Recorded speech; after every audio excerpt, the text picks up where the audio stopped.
Zoom. Awesome. Welcome everyone to the August 6th, 2026 Bellingham Zoning Board of Appeals meeting. Before we get started, do we have to do anything with the 70 Prospect withdrawal? So we can get that out of the way right away? Yeah, vote to accept that. Okay. Nice little ocean sound. At the July meeting, there was up for a kennel license for 70 Prospect Street. That has been withdrawn and gone through the Board of Health and Animal Control. And it's a motion to accept the withdrawal. So move. Second that. Second. All's in favor? I Aye. Done. Hey, Ray, what's happening? Hello, everyone. By the way. Okay, I guess the first up would be 46 Depot Street. This is a continuation. A motion to open the continuation of 46 Depot Street comprehensive permit. so moved. That's seconded. All in favor? Aye. Aye. Good evening. What are we here for tonight? Well, the big question is, how did everybody do with the poison ivy? I will say you have set a precedence for the zoning board. Did anybody get it? Nope, all walkthroughs will be. See that? Nice to see. And spray. That was a rough one. Yeah, speak for yourself. I got it. Oh, you did get it. Oh, no. Not terribly, because I made sure. Alright, so, Well, the good news is, I hope you guys felt the same way we did. I thought it was a very, very positive and a meeting that we should have had on site, of course, because I think that, as you guys know, we did a pretty, even with all that poison ivy, we really walked the whole property. We were able to stake, we found every unit. We kind of, I think, all understand what was going on there.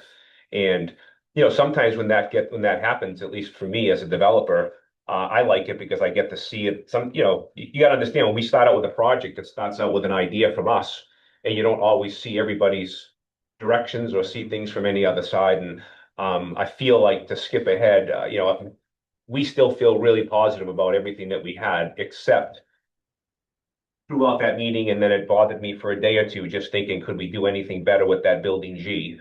That's the one that was closest to that, the abutting neighbor. So top of my mind. yeah, so we kind of have a little bit of an audible here tonight. So, we did not come here tonight to go over any of the engineers reviewed plans or anything like that, because we really changed the entire plan in that section. And before we went any further, we kind of wanted to just get input from you guys, see if you thought we were going in the right direction, and if what we were doing made sense. I know there's not numbers on that plan, but the pinch point that I think we were all worried about with the layout was that, with the way that building was located, it was 16 feet off the property line, but it was also sort of up back and kind of didn't have the best of angles for privacy and whatnot. And that old pinch point now went from 16 feet, and now the closest part of that building to that old pinch point is 75 feet. And we put it on the other side of the road. So we feel like that was a huge improvement. That road, if you're looking at that, I don't know if that can get blown up at all, but it's still the same concept of that second means of egress that we had through the fire chief. We would now be paving just beyond the actual parking lot for that last unit in building G. And then we would still be putting up the gate with the Knox box, and then maintaining that as a gravel emergency road for fire and safety. I do like that much better. Yeah, and that's not the landscape plan. So if David Yeah. bumped it a little bit, we've also now that the little break in the trees, that unfortunately was just a quick typo, because as we were trying to get ready to come here tonight, there obviously would not be a break in those two green giant trees. So we actually still have the privacy fence going up that entire property line. And the privacy fence used to stop right about the end of the tree line. And we decided to also extend the privacy fence, the additional roughly 65 feet. And that'll bring us to the undisturbed or no disturbed area that we're going to have with the tree cutting line. That's Great. Also, on the landscaping plan, the back, in the back of the property, there is the green kind of giant screening that we kind of mentioned, but it's kind of in there, as well as some shrubs in front of the units, as well as just some other trees scattered throughout. So that is the landscape plan as we're proposing it. The other big change that's happened on the site, we moved the dumpster, which we're pretty relieved about. The dumpster is now located here, kind of where building G was. It will be screened, which I can show some pictures in a second. But we think that's a better kind of area for the residents as well. So that is, yeah, so that is that. On the Green Giant plan, to the left that Dave was just referring to, I think, I know as a group, we spent a lot of time in those two building areas. So we did confirm that our existing elevation and then the elevation up to the actual neighbors' houses behind us, that runs between 12 feet and about 16 feet higher than us. We did clarify the ridge of our buildings is only 22 feet. Because as we said, they're only one-story ranch style buildings. And I believe it was Rachel, when we were out at the meeting, we were talking about making sure we had mid-growth type of shrubbery. So the green giants for us, which is what we love to do, they're a native species. They're very hardy. They typically make it through all kinds of different conditions that we encounter. Deer resistant. But what's good about those is that we maintain those on our other properties in and around between like 12 and 14 feet. So I believe once those are at their level, They won't be looking they're down. literally above the ridge of the houses, so it's not even something that we would even see. And that's why we did them so dense. I mean, you guys are there, so you know that the woods line that we're keeping there is actually pretty substantial. But we do recognize that in the wintertime and when the leaves drop, that's why we thought we wanted to go with an evergreen that would have that up, all the time. Can we back up to your fencing? Yeah, sure. That's on the property. And I know we moved the building away, that looks fantastic. Yep. At the last meeting, and I did watch the whole meeting and do the right paperwork stuff. There was talk about the fence being on your property versus the abutter's property. Yep. I don't know how the rest of the board feels, but personally, I'd rather see you folks own the fence. Yeah, I wasn't at that meeting, so I don't know why that would have been up. I would have wanted the fence on our property so that we could also maintain so it and you repair it maintain and, yeah. I don't want that to become a burden. Yeah, no, I totally agree with that, Peter. No question about that. So those are the site layout changes. Like Kevin said, so we are in the process of responding to the engineering peer review. To 1/3 was waivers, which are just kind of comments on every waiver that we'll have our kind of a permitting attorney respond to. Another third was the drainage report, which we will make sure to respond to as well, and very high level engineer. And then the general comments, some are enacted, some will be enacted, some were just because the last time we got a new plan and very quickly they said, oh, the number of parking spots is labeled incorrectly because we doubled it, nearly doubled it. So those mistakes will be improved, and we're hoping to have that in next week. So, but like Kevin said, we want to come and make sure everyone was comfortable with the changes we made before we submitted everything, just so we didn't have to then again redo everything. So everything is Yeah. lined up. We also have the new clubhouse footprint on here now, and we do have the footprint and the inside program of that, so that you guys could see that, and that is appropriately put on this plan now, for scale and setback purposes. Yep, so this is the interior. There's going to be space, obviously, for the residents to go, some storage, just, for as seasons change, they may want different things, a leasing office, which will be important. Package and mailbox is we're going to try to have inside. And yeah, then there'll be a little kind of outdoor area that the residents can use as well. So And that is something that I have not spoken to the postmaster about. I'm hoping that they'll be amenable. I know we have to always do it in one location. I'd like to have it out of the weather for the seniors that would be in here. I think it'll be better for the postal carrier too, but that could change because that would technically not be up to me. But we're showing what we would like to see happen. If for some reason the postmaster didn't allow that to happen, I would not change the shape and size of the building. We would just put a different program there, and then wherever they tell me the mailboxes have to go is where they would go. Is there parking associated with the building? Yes. So, yeah, so the parking right in front of here is technically going to be like guest parking, will be labeled as guest parking, and the idea is that people over here will park here, and this parking is designed for that area. And we are at, we're a hair over two, I think it's 2.06 parking spaces now per unit. Throughout the project. And we had talked a little bit about, or questioning, you got elderly people that live in some of these back units. We had talked about the potential of, or asked about sidewalks, or how are they going to navigate? Yeah, so what we did, because it is tough because it's really a driveway system, but what we try to achieve is, we have the sidewalk that's gonna be coming up. Well, first of all, we're gonna be extending the sidewalk from the existing housing authority down to our project. And then as Davis, you go there, then you cross the street, and then we have the remaining sidewalk that gets up to our project.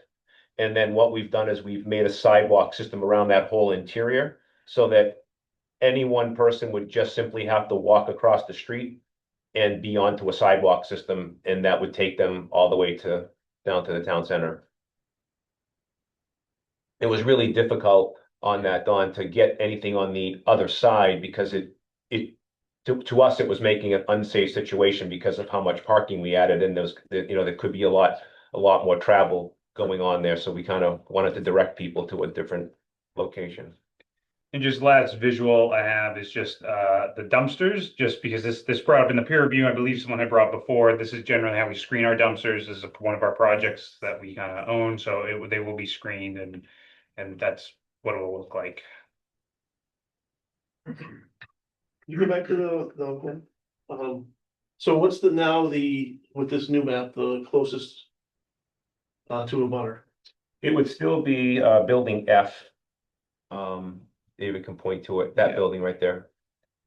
Was it 17 feet? Yeah, I believe that was 24 feet off to the right and 12 feet to the back. Good, building A is not closer?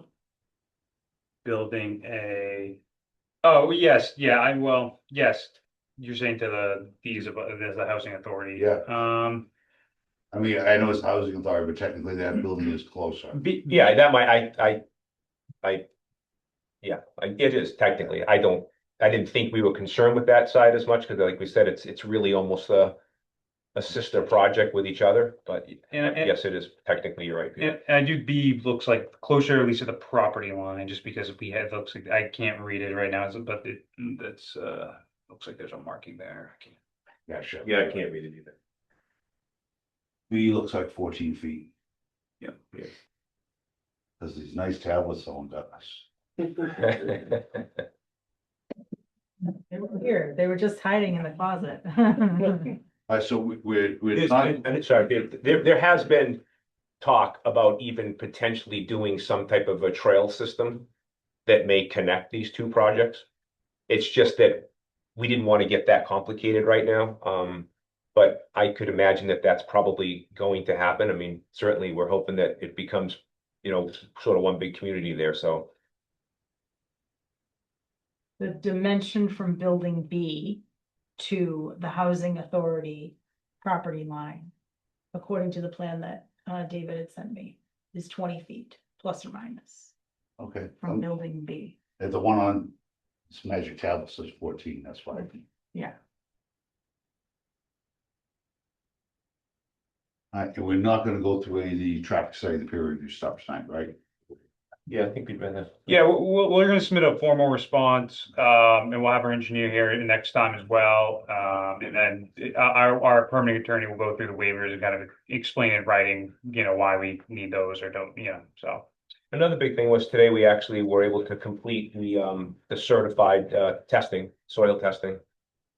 And the great news is the soils were better than we had calculated for, so therefore we did not have to move any of the components of the project around at all.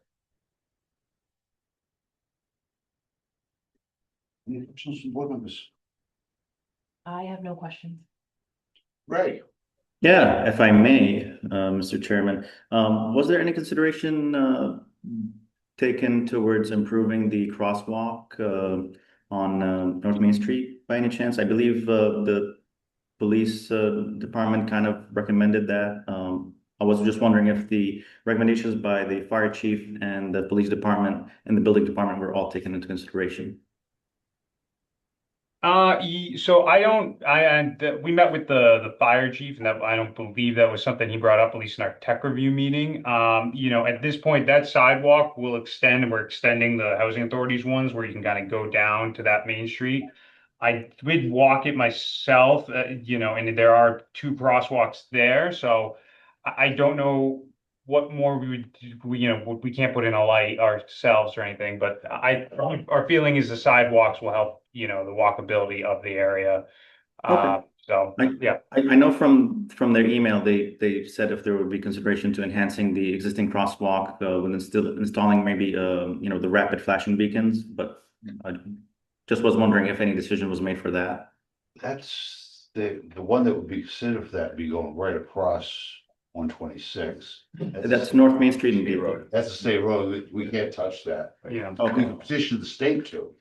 Right, and by having the new updated sidewalk and these new residents, I think that we all could have a better luck with getting DOT to consider doing it too. And they do have, I believe, crossing, they do have signs on each side. When I walked it was during the day, so I don't know if they're like, it's one of the ones that kind of blink it at night or anything, but there are signs there currently. Yeah, they're not. Thank you. And for the waivers, did I understand it correctly? You're going to kind of build a matrix that explains exactly which waiver you need and why. For example, the Board of Health waiver, would be good to know why that, rather than a blanket waiver, what specifically the project's trying to waive in this case. Yeah, so our permitting attorney is gonna go over and respond to everyone. Some waivers are done very specifically, like when in the case of setbacks, and then other things is like, we always try to go blanket waivers to be kind of safe if there's any, especially when it gets into the Concom situation. Just so, you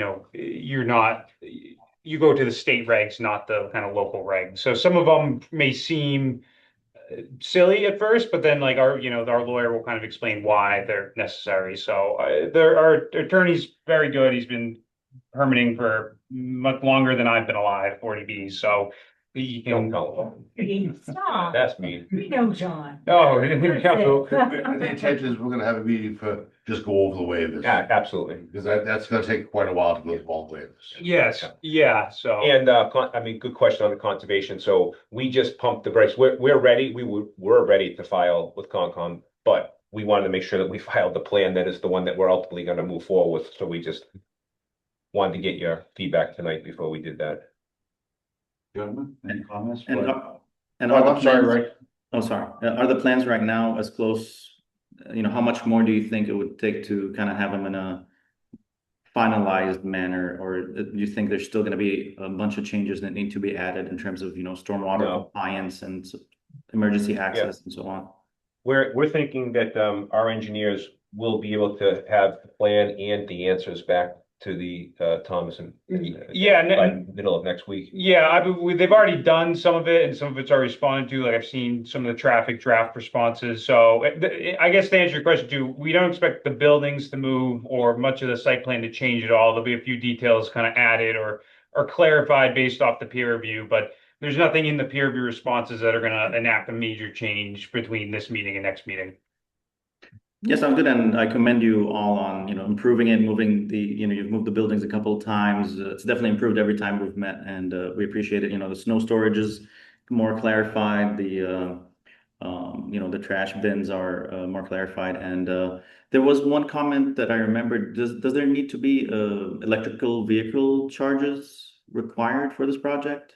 EV charging stations, or is that waived? I don't know if it's waived. I just don't know if it's required. I mean, it's not something. I mean, if it's something that the board wanted us to talk about doing, we will. Oh, no, I saw it in one of Yeah, I the think the chief or Yes. yes, one of the emails had it as a recommendation. I was just wondering, it was to meet CMR. I don't want to guess it. I can open it shortly, but it was just mentioned in one of those emails. I was wondering if it was required or not. Building code. Yeah. Well, that's not what. Maybe the building department? Yeah. Yeah, 225 CMR, and it was by, Caleb Moody from the building commissioner. Yeah, something we can certainly look into and kind of talk about next time after we talk to the engineers. So. Sounds good. It's Thank you. comment number 19, if you would just want to take a look at it. Yeah. Gentlemen, any questions for the public? Actually, one more question, has the number of apartments changed since the last time? It should not, no, it should still be, no. 58, That cover? 58? Yep. What's our truck here? What? No. And this is, I mean, probably for the public, I'm going through stuff with family members on another end. This is a true 40B where income requirements is what we're proposing here. Yep. Okay, the thought came to my mind as we're going through other stuff personally. Yep. Over to the public, anyone got any comments on this particular project? I think I know what everyone's here for then. Yeah, thank you for putting us first before that one. By chance, the folks from 56 Depot Street here? Thank you. I'd like to just ask you, I mean, I like the fact they moved that building with your property. Is that satisfactory? You, I think the fence on their property too. oh, absolutely. Yes, definitely. All right, good. Thank you for that. I guess we're gonna continue this study. Yeah. To, September, it's the day of September's meeting. The third, yeah, the I third. believe it's the third, yeah. Entertained motion to continue to September 3rd, 2026, 7 PM. 7 P.M. May I have a second? Second. All those in favor? Aye. We'll see you guys. All right, thank you, everybody. See you in September. Thank you. I really like the fact that building's moving. Yeah. Yes. Yeah, so there's second or third. We It's the handled first 7 Thursday. prospects first. Yeah. Thank you. Sure. No, Jack. Okay, the next one we have is a public hearing of Blackstone Street.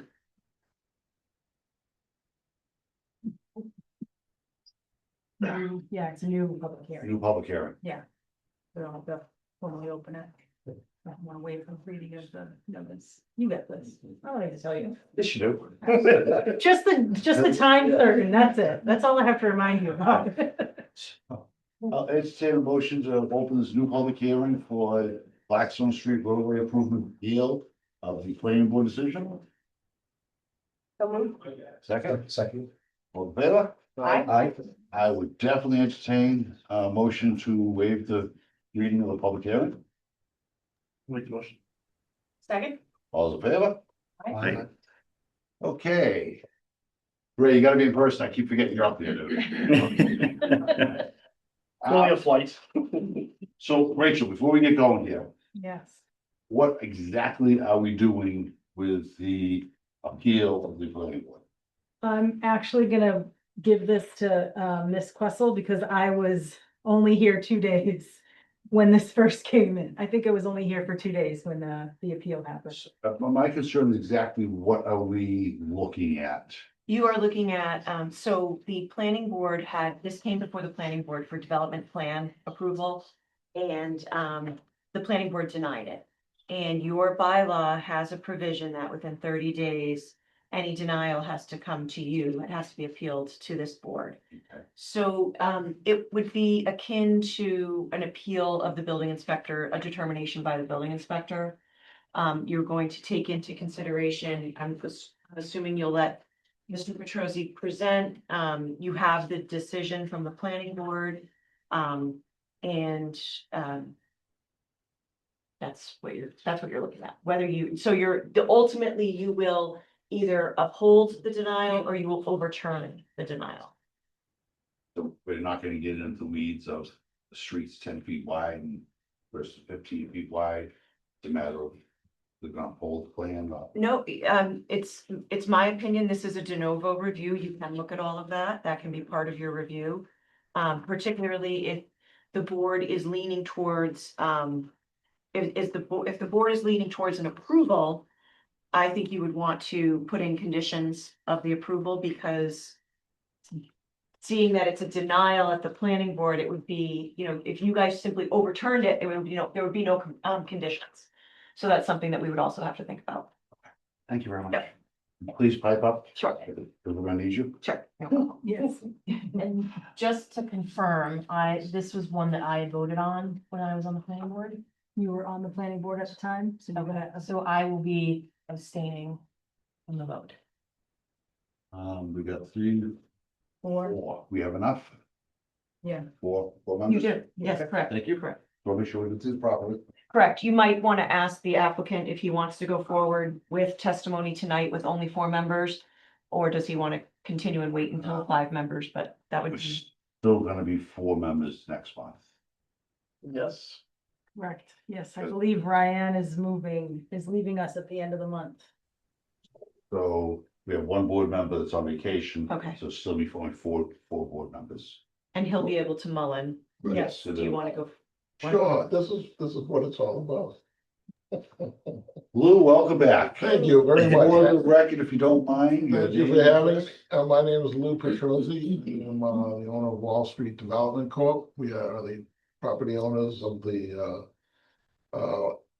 property that's under appeal. And I'll just start off by saying that, you know, as we read the bylaw, even though we went through the process of the development plan approval and the stormwater management, the bylaw is pretty specific that these regulations don't apply to single and 2-family residences. So I just want to get that on the record immediately because we did this process as an accommodation to the previous town planner and the planning board to address potential concerns relative to the construction of the roadway. The roadway historically was created back in the 1800s. Up until 2000, it was a public way in the town of Bellingham. 2001, the town went to town meeting and voted to abandon it as a public way, leaving it as a private way. Wall Street, as the successor owner, owns the right of way. Under the statute, 187, section 5, we have the right, as we abut the way, to construct improvements. And those improvements include utilities and anything that makes it requirement for adequate access to the property. In 2024, we filed an A&R plan with the planning board. The plan was constructively approved, meaning that A&R plan is now valid on the record. To apply, if you want to go strictly by the subdivision control law, an A&R plan or approval not required lots are not a subdivision by definition. So it is our opinion that the subdivision rules and regulations do not apply to this roadway.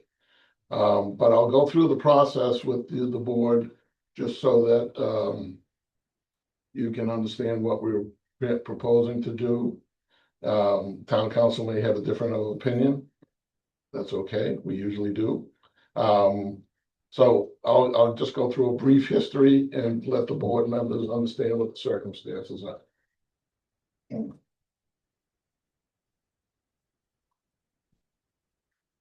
So as I mentioned before, Blackstone Street has been in existence. This is the 1938 aerial photograph. This is Blackstone Street.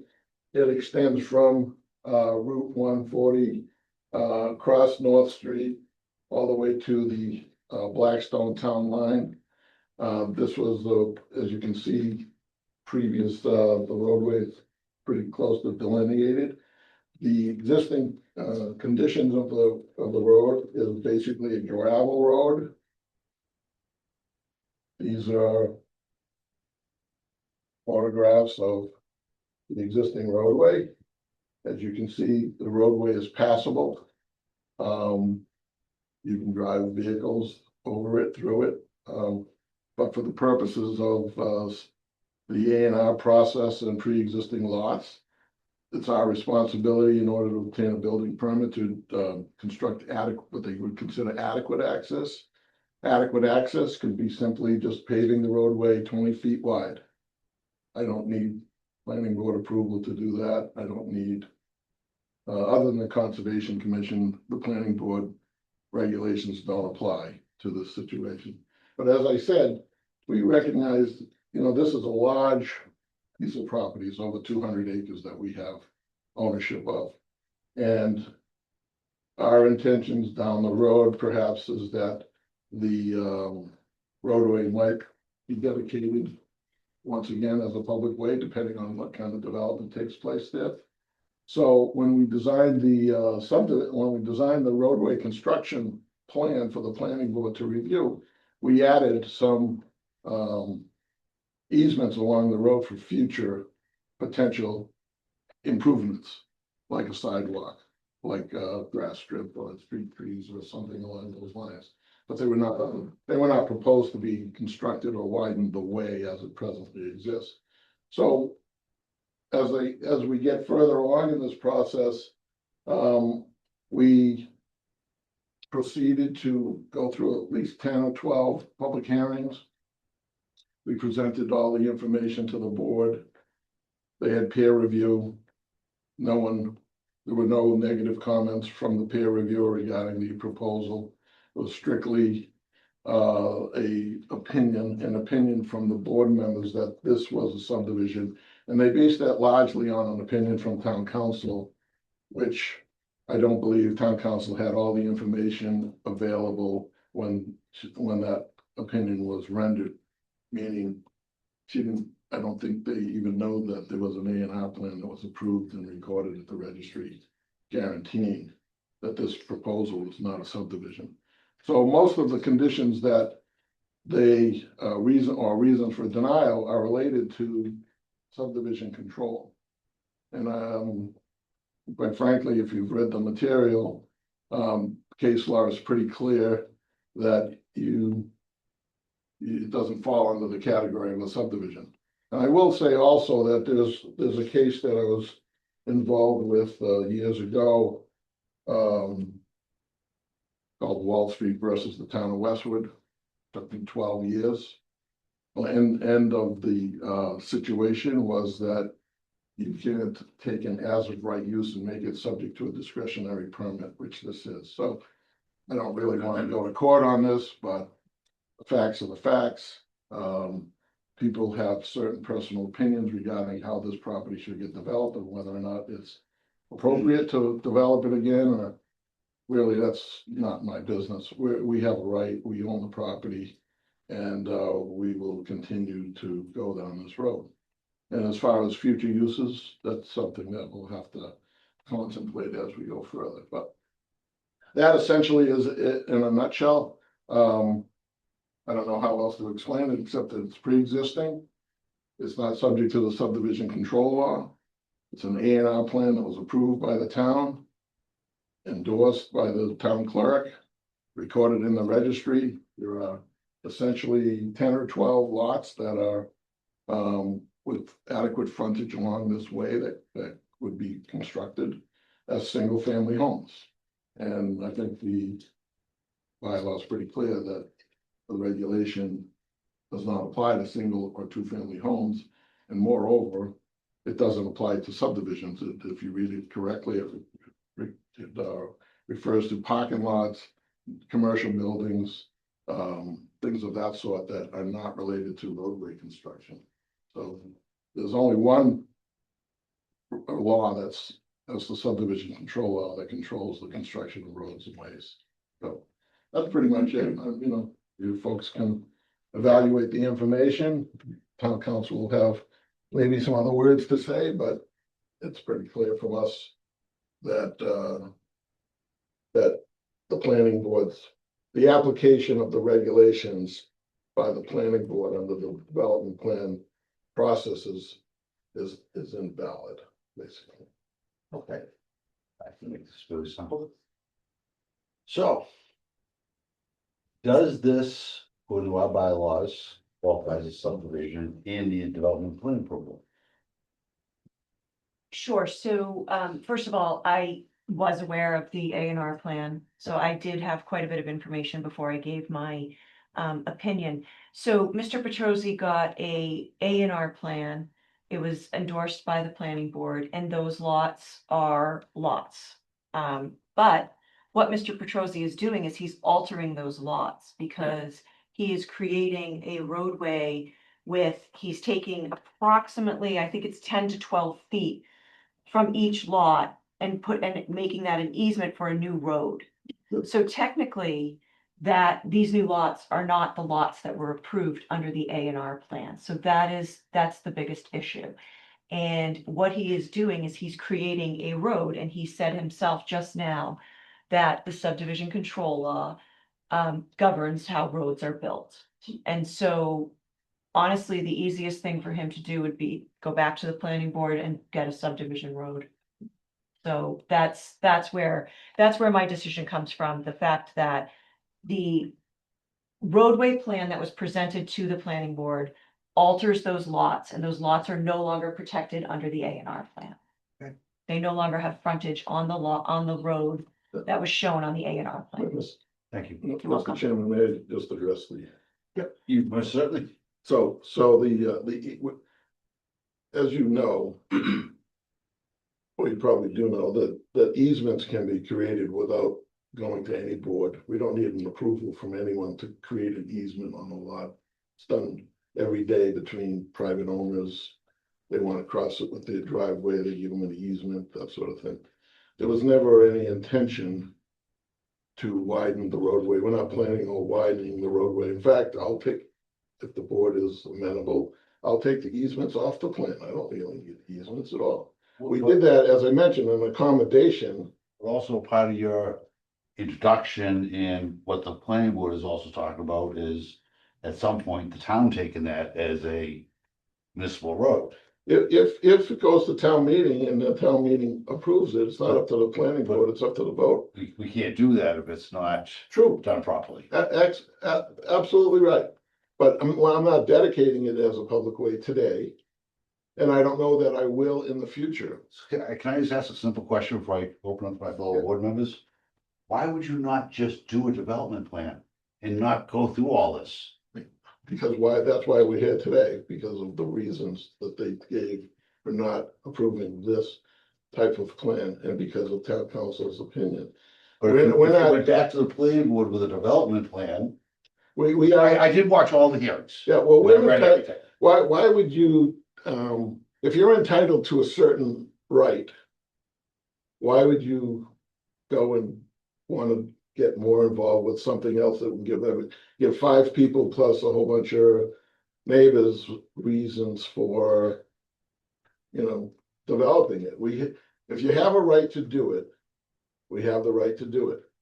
Again, if town council is saying, as I just heard her say, that a lot of it has to do with us widening the roadway and therefore the lots are no longer the same lots, please tell me, I'll take the easement off. I don't really need the easement on that.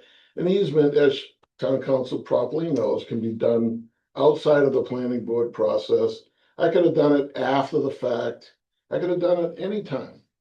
So for them, the town planning board, town council, to rely on that fact is completely erroneous. It's just not even willing to stand up in any court of law, basically, so. Mr. Chairman, Yes, just quickly, I'm not really sure how Mr. Petrosi can guarantee certain things coming out of a court of law, but in any event, if you look at his plans, the plans that were submitted, at least they were submitted to the planning board, pages 15 and 16, clearly show the easement for roadway and drainage purposes. Yeah, So absolutely. clearly, that is the roadway. That's the roadway. I did see them all. I watched all of Right, no, town council is actually, you're absolutely right. That does show that on this plan. But as I mentioned, we did that as an accommodation during peer review discussions to provide for future possibilities of a public way perhaps going in there. So it's tough to create an easement on a lot that after you've sold it. So you would technically create that easement in advance that would allow us And that as the changes. developers to improve that easement. For example, I don't know if you've seen subdivision plans that have construction easements on them. Temporary construction easements, roadway construction easements. They're on every subdivision plan that's ever been approved in the town of Bellingham. And that's why this should be a subdivision. it. Okay, so. I'll start with our long lost fellow out there. I'm not quite sure where he's at, but Ray, thoughts, opinions? Yeah, I had a question. Are these is the easement, is it serving a lot and a part of subdivision? So this No. easement, is it serving any other lots or is it just the easement on its No, own? it's just a parallel, a 10 foot wide easement, I guess, that parallels the roadway that you would typically see as, provisions for a sidewalk or a grass strip or underground utilities or anything that might come up during the development of the roadway. As town council has indicated, the roadway is a way that is only between 27 and 40 feet wide. And so, again, we've tried to make accommodations for future development. And as I said, it's a 200 acre piece of property, and, it's gonna get developed. And So at some point in the so my future, that might, question, if you don't mind, my question is, so this will be an easement for a development or alteration of the subdivision It for could. lots? it could be, it doesn't have to be. Like I said, I'll take the easement off the plan and have it as an A&R plan, just the way town council wants it to be. And we'll just go build the roadway on it, it's kind of, I've been through a number of these things, so. Gentlemen. Okay. James, Don, questions? Right, I should be pushing town council. she's sitting right down there. So, so is it the easements that go over that invalidate the lot protection?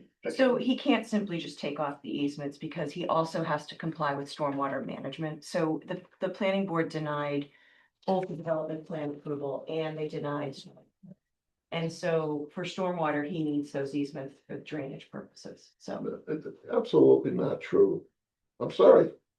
But in any event, the easements can- sorry, I didn't mean to interrupt you, go ahead. The easements can't come off the plan. Okay. Simply stated, I mean, we can.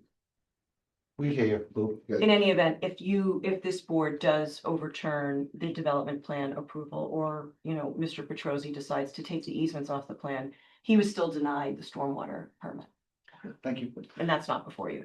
Don? That doesn't come to you. Actually, she just answered the question I had in mind. I know, Well, let me just say one thing regarding the stormwater management permit. I'm not quite sure what kind of permit it is that they denied. They didn't deny a special permit under the stormwater management guidelines. we're not here to discuss that. No, I'm just saying, I'm just raising a question with town council, but You should check with your own counsel on that. Yep. I am my own counsel. Oh, you are. Oh. Awesome. Thank you. So pretty much know why all you folks are here. And I am gonna open it to the public, but I need to be cautious here. We, as a zoning board, we are here strictly for, does the approval or the appeal of the denial of the planning board. They needs a development plan approval. I can appreciate neighbors and residents not wanting homes built. This is the only thing we're here for. So I gladly open it up to you, but that's where we're at. You ask questions? Yeah, as long as it pertains to what we are facing here. As far as the development and lots being built and a home being too close to a property line, that's not what we're here. We can't discuss that here. Are they intending to cut through Bellingham Road? Name and address? Can I have your name and address, please? Yeah, Diane Nordberg, 83 Bellingham, 80 Blackstone. It's a dead end right now. Yes, it is. I've been down there.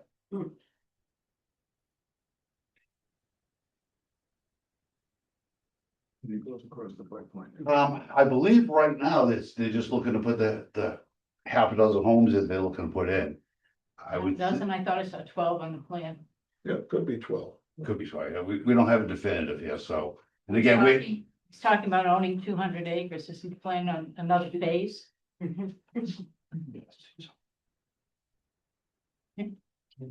I want to know if I have to sell.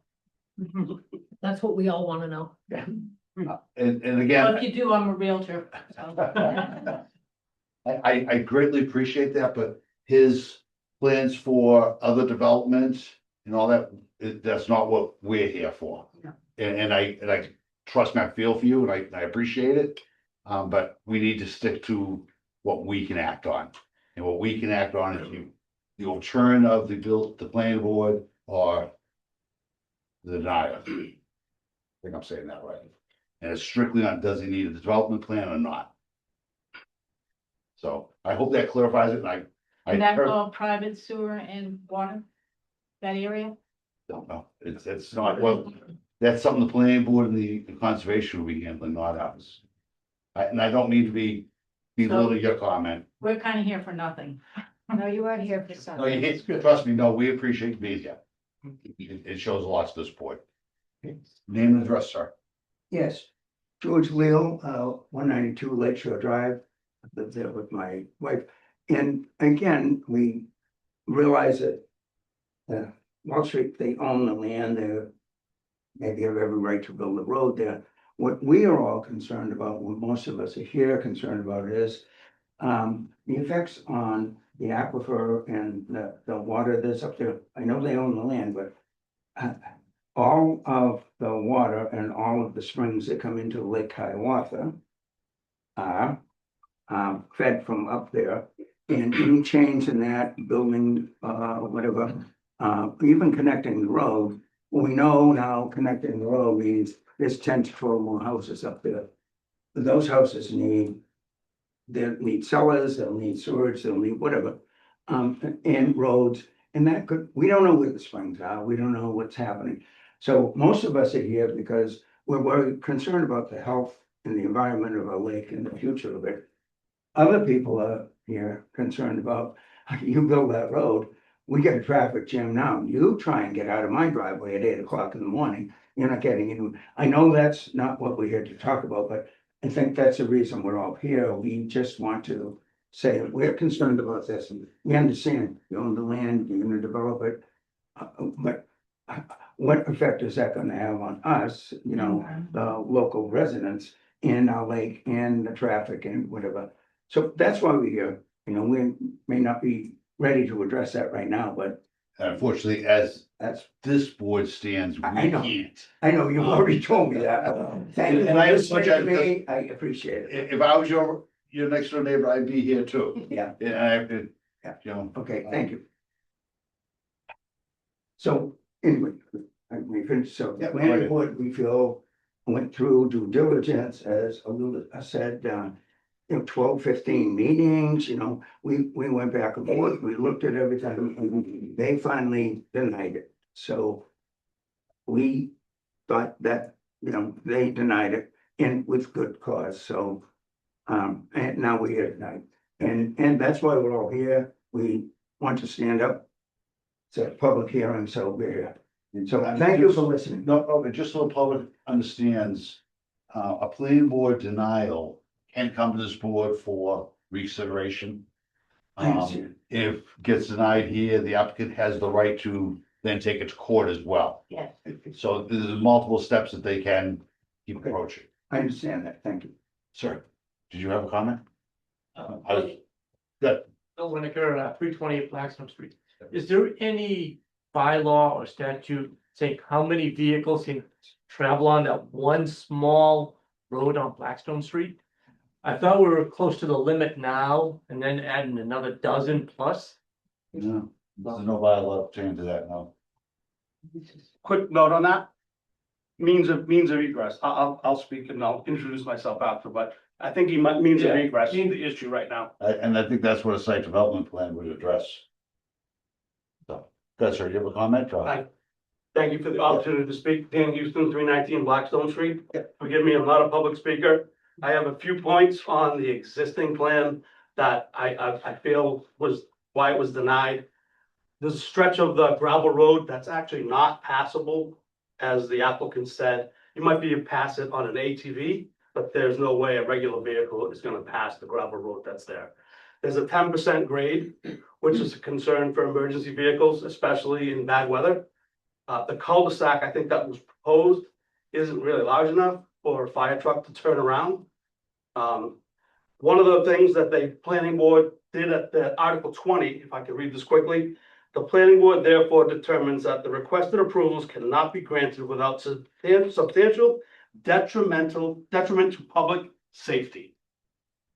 Inadequate demonstration of legal authority and engineering compliance. And unresolved deficiencies relating to roadway design, drainage, and access, which is all related to the stormwater management. So I have many other points. North Street right now in Blackstone, there's like 18 accidents last year, right? It's 18 feet wide where I live.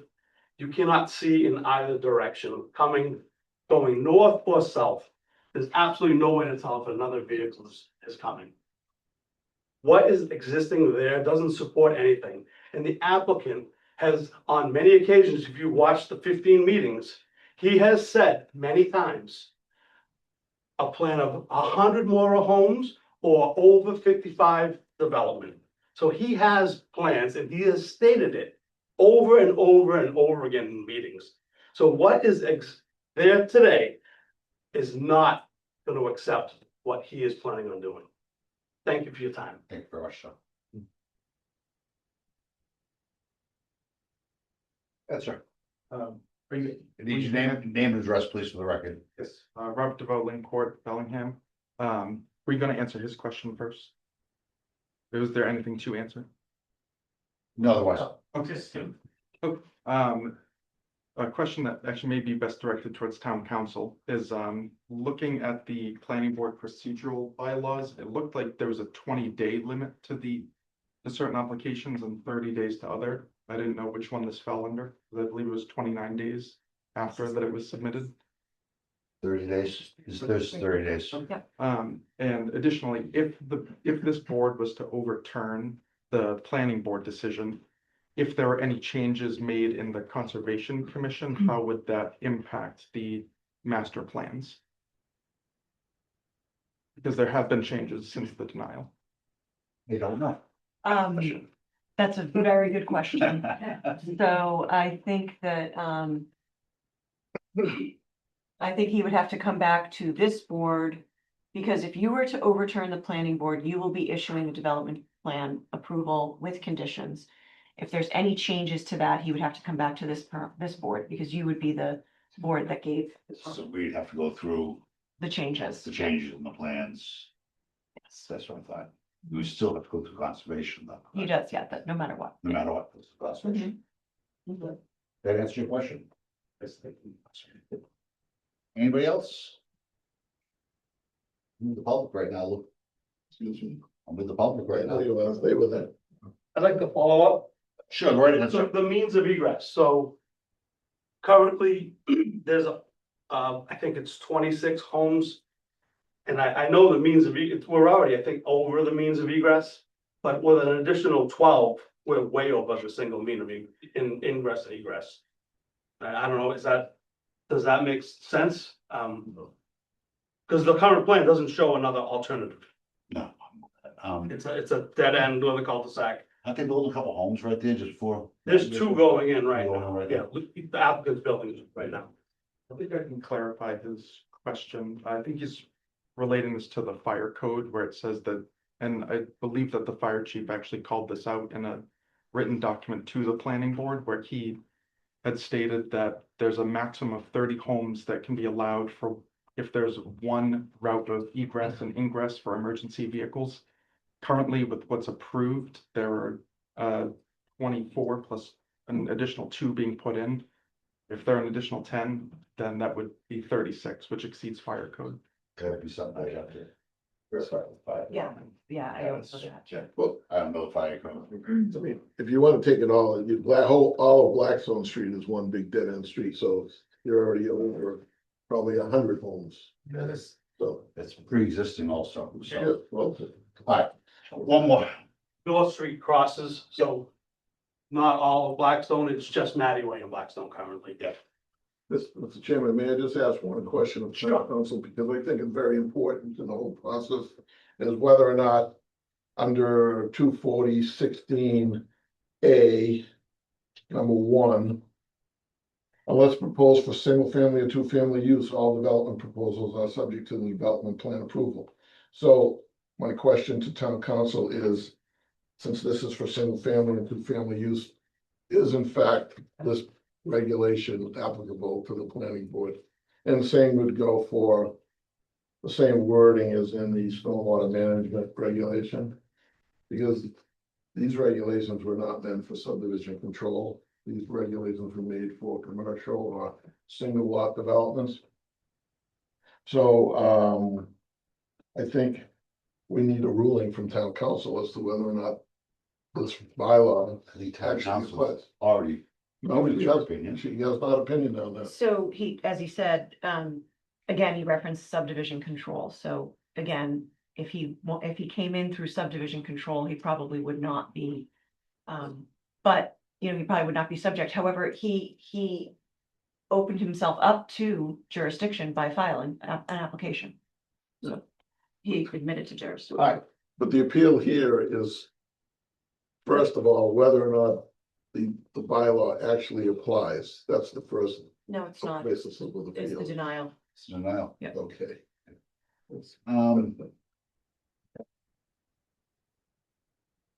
I already entertain a motion to close public.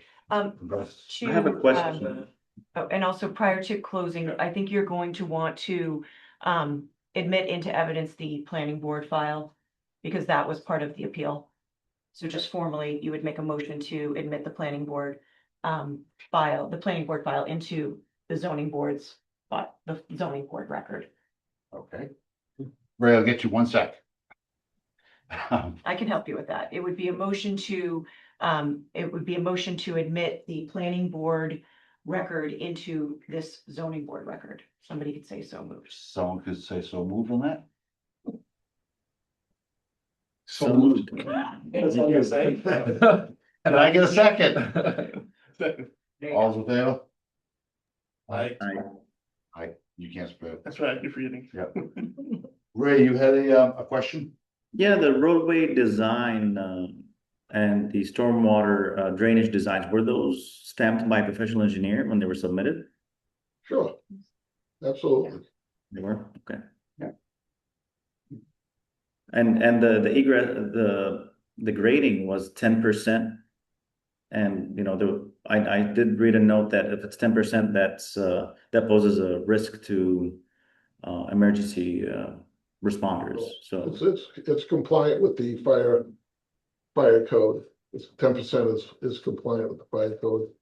And just to answer the question regarding the dead end street, I mean, I did that as an accommodation as well, because I recognize that there is concern regarding a through street to Bellingham Road. I have the right to do it.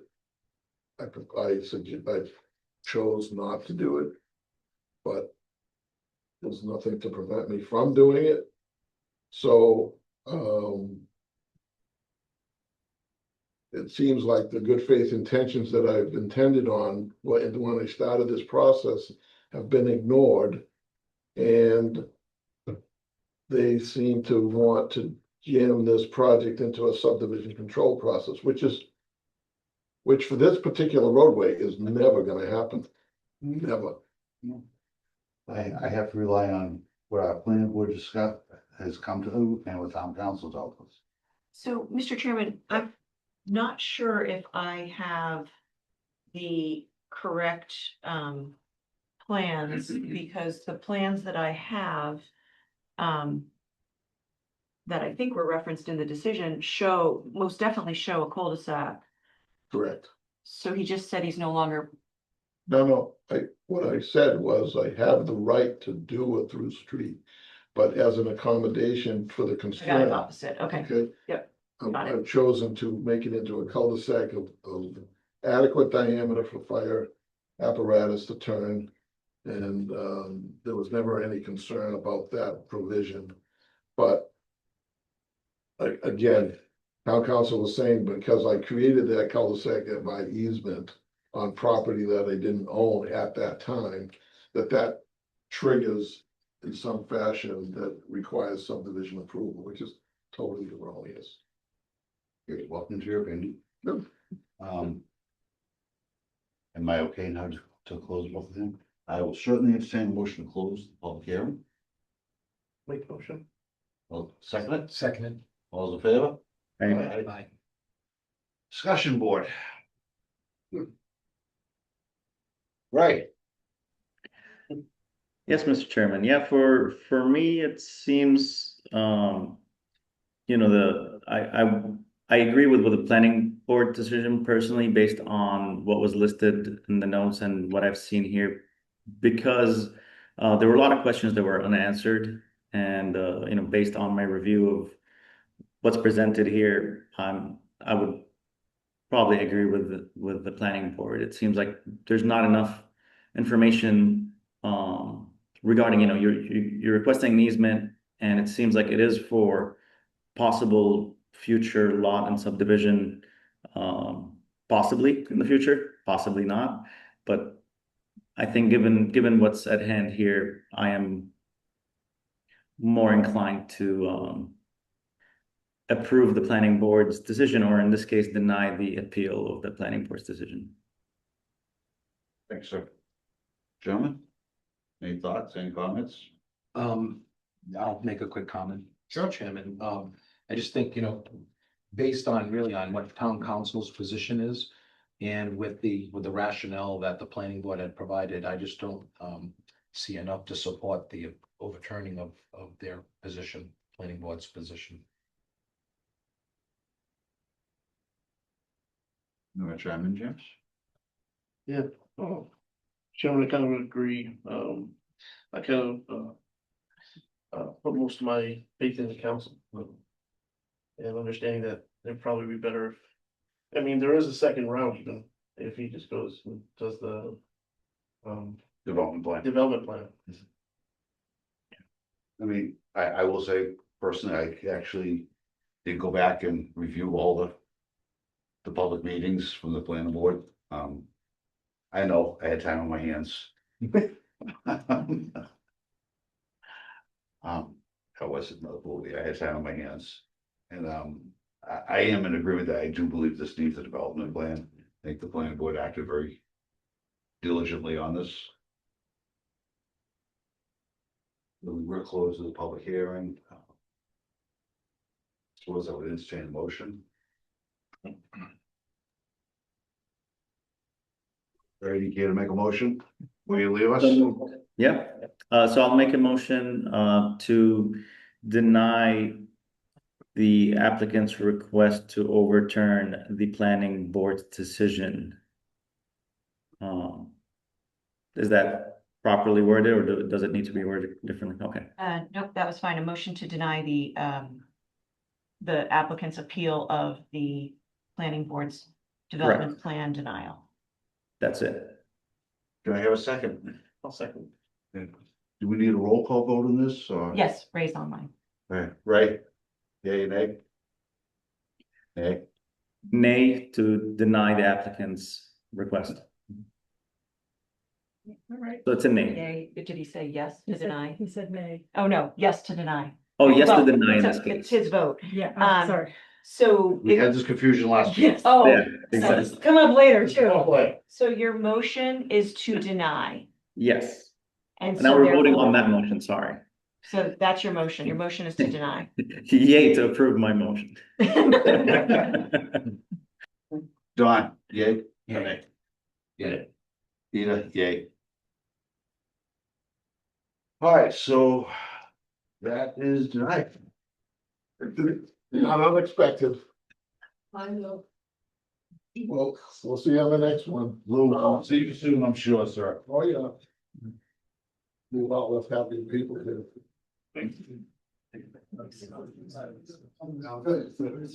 Yes, we're gonna tackle that. Thank you. You're welcome. I hate wording these things. I know. I can't do it. Folks, if you don't mind, we still have a meeting going on. So, no, when you go outside, if you want to just close the doors, that'd be great. Thank you. Awesome. I gotta hurry home so I can watch the replay. Good.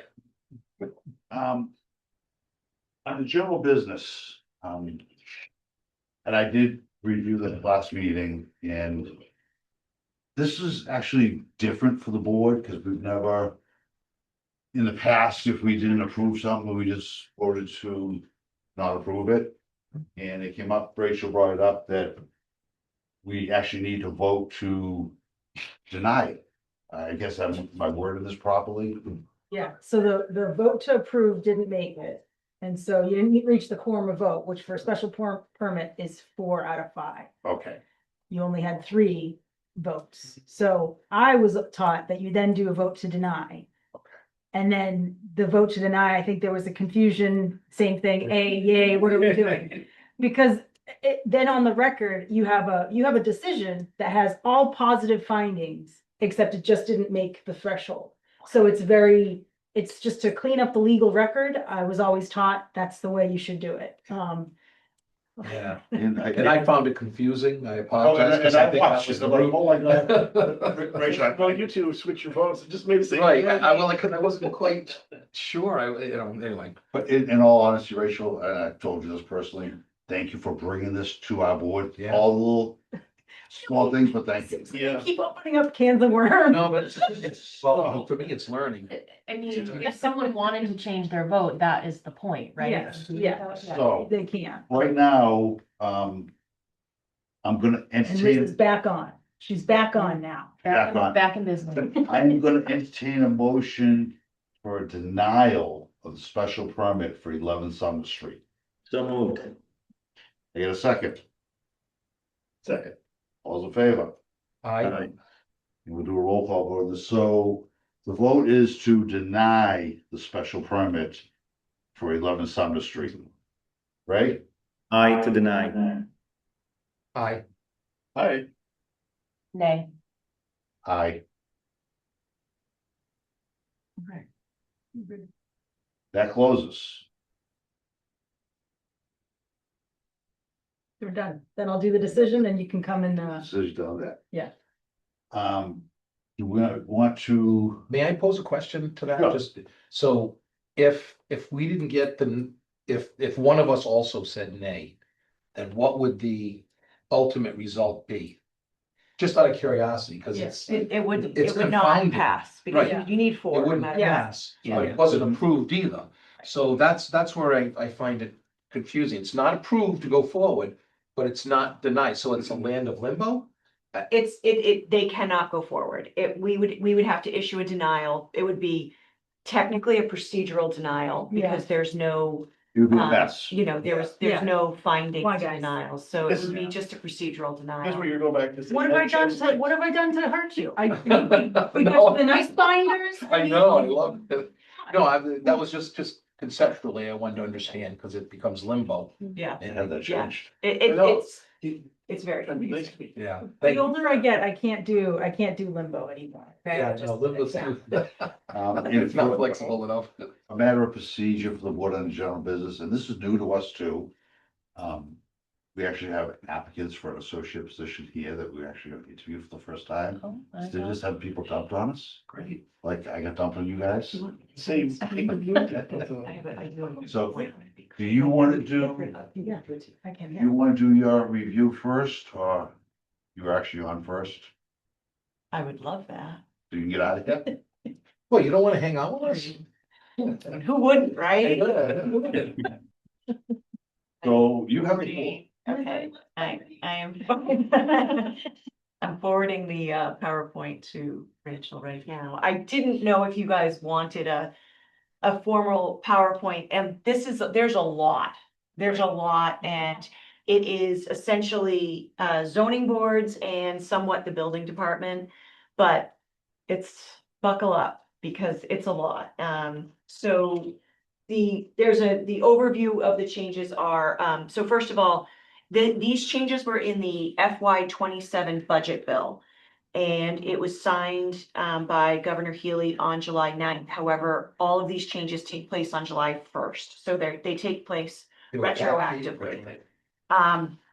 The changes are, there's three major categories. The changes are to notice requirements, pre-existing non-conforming uses and structures, and freeze protections, and then variances. So your board has to, your board is going to be subject to the changes to the pre-existing non-conforming uses and the variances.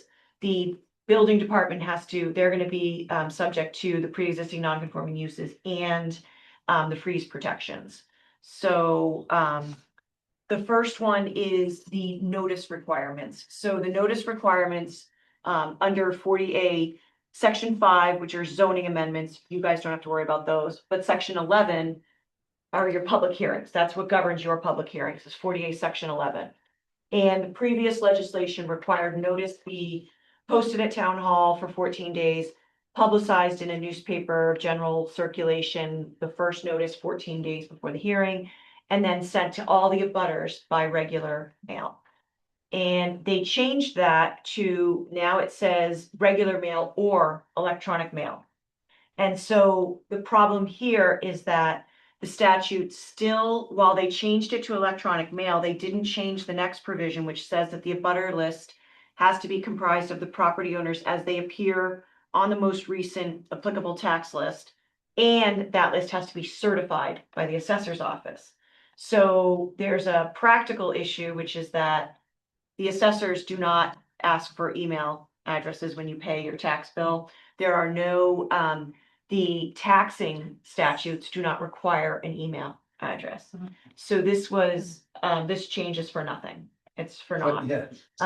So 48 section, oh, sorry. I did have a question on this one. Is this something where it's just to get that could, because we have a notification within our website that people could sign up for? Could we create like a legal notice newsletter and then people can just sign up for it as they want? Is that a loophole? Well, that'd be No, townwide. the problem is Okay. the assessor can't certify that. Oh, And so that's the But issue. even practically, oh, I sent an email, not my fault you didn't Yeah. get it.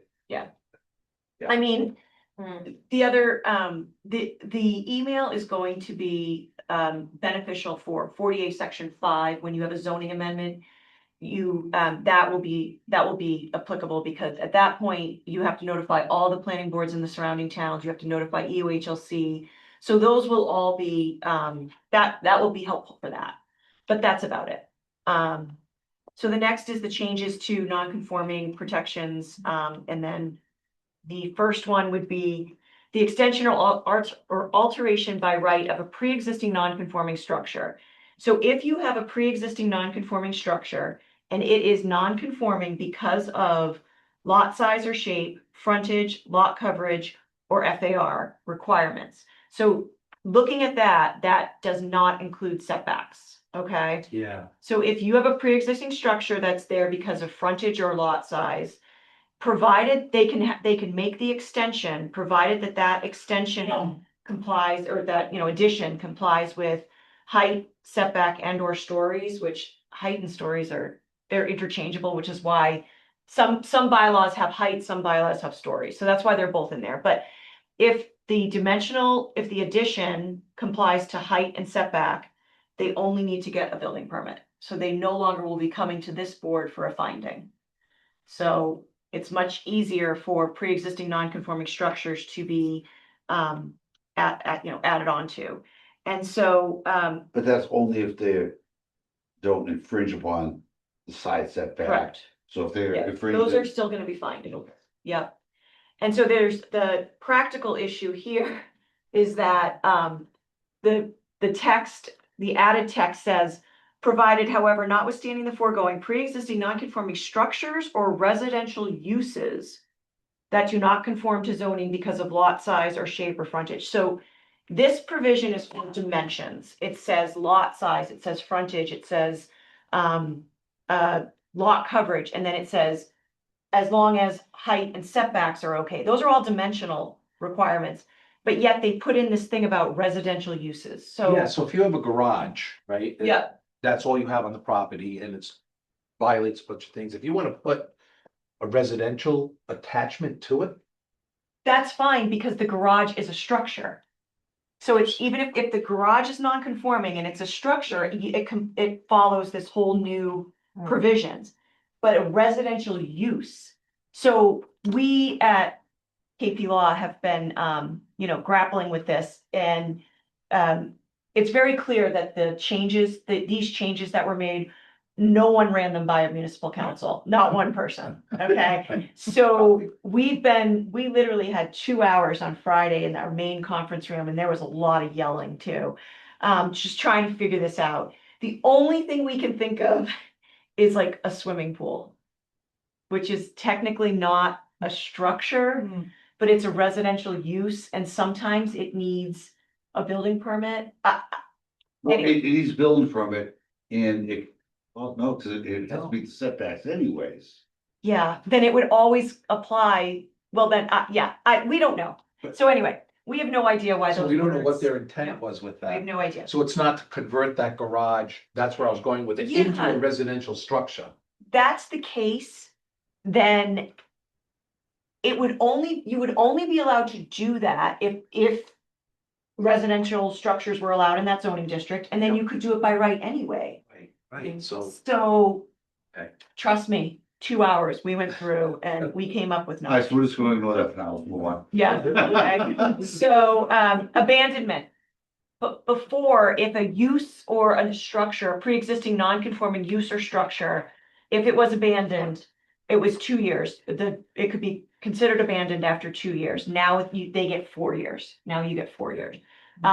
So that is something that almost all zoning bylaws have to be changed, because almost all zoning bylaws have the 2 years in them. And that's a building department issue, not really a zoning board. Again, protection from subsequent zoning changes. Previously, if a project, if there was an existing bylaw, the project would have to get their building permit or their special permit prior to the first publication of the zoning change. And so they'd have to have it in hand. Now, all they have to do is apply for a permit or an entitlement, which is, we think, again, that's kind of come up, what do we mean about that? But they only have to apply for it prior to town meeting making that change. So that's going to create, Oh, so they don't need approval before. they don't. Yeah, but we had, So the day before town meeting, you're gonna get flooded with no, applications. we actually had this happen.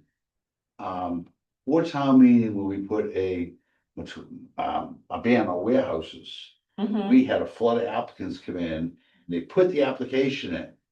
And we upheld those applications, even though town meeting said, oh, no more warehouses. I think they received their special Yeah, they had permit to was approve. approved, yes, yeah. I know for a fact, one came in that morning as an applicant, and they're currently building it now. They No, didn't get so approved. what happened then, they filed an A&R plan. Right. Could be. That's different. That Okay. they filed an A&R plan and they got a 3-year freeze on the use. Okay, Because I was asked that's that, I was asked Yeah. about that warehouse, Okay. yes. So then we have another practical issue here with this one, which what is an entitlement?